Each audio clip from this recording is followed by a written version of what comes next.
மற்றும் ஒரு அண்மை செய்தி, விவசாயிகளிடம் குறைகளை கேட்டறிந்தார் அதிமுக பொதுச் செயலாளர் இபிஎஸ். விவசாயிகளிடம் குறைகளை கேட்டறிந்தார். அது மட்டுமின்றி விவசாயிகளிடம் கலந்துரையாடிக் கொண்டிருக்கும் அந்த காட்சிகள் இவை.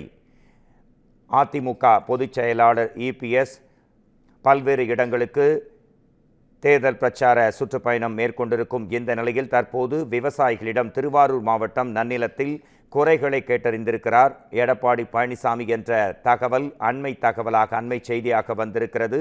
விவசாயிகளிடம் கலந்துரையாடிக் கொண்டிருக்கும் இபிஎஸ். இது குறித்த காட்சிகள் தான் இவை. திருவாரூர் மாவட்டம் நன்னிலத்தில் விவசாயிகளிடம் குறைகள் மற்றும் அவர்களின் தேவைகளை கேட்டு அறிந்து கொண்டிருக்கிறார் இபிஎஸ். திருவாரூர் மாவட்டம் நன்னிலத்தில் விவசாயிகளிடம் குறைகளை கேட்டறிந்தார். அது மட்டுமல்ல, விவசாயிகளிடம் விவசாயம் செய்யும் அந்த பணிப்பெண்களிடமும் அவர்கள் குறைகள் மற்றும் கலந்துரையாடும் அந்த நிகழ்வு அண்மை செய்தியாக வந்திருக்கிறது. அதை நாம் இப்போது நேரலையில் பார்த்து கொண்டிருக்கிறோம். அஇஅதிமுக பொதுச் செயலாளர் இபிஎஸ் அந்த நெற்பயிர்களை கைகளில் வாங்கி விவசாயிகளிடம் கலந்துரையாடி கொண்டிருக்கிறார். அங்கு விவசாய பணிபுரியும் பல்வேறு பெண்கள் அங்கு குழுமி இருக்கிறார்கள்.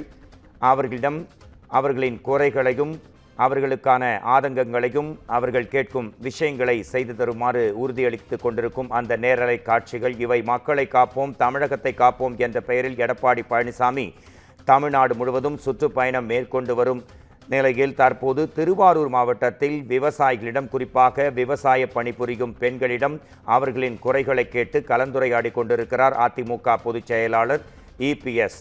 மக்களை காப்போம், தமிழகத்தை காப்போம் என்ற பெயரில் இபிஎஸ் சுற்றுப்பயணம் மேற்கொண்டிருக்கும் நிலையில் மக்களை காப்போம் இந்த நிகழ்வின் மூலம் விவசாயிகளின் குறைகளையும் அவர் தம் தேவைகள் என்ன என்பதையும் விரிவாக கேட்டறிந்து கொண்டிருக்கும் அந்த காட்சிகள் நீங்கள் நேரலையில் பார்க்கிறீர்கள்.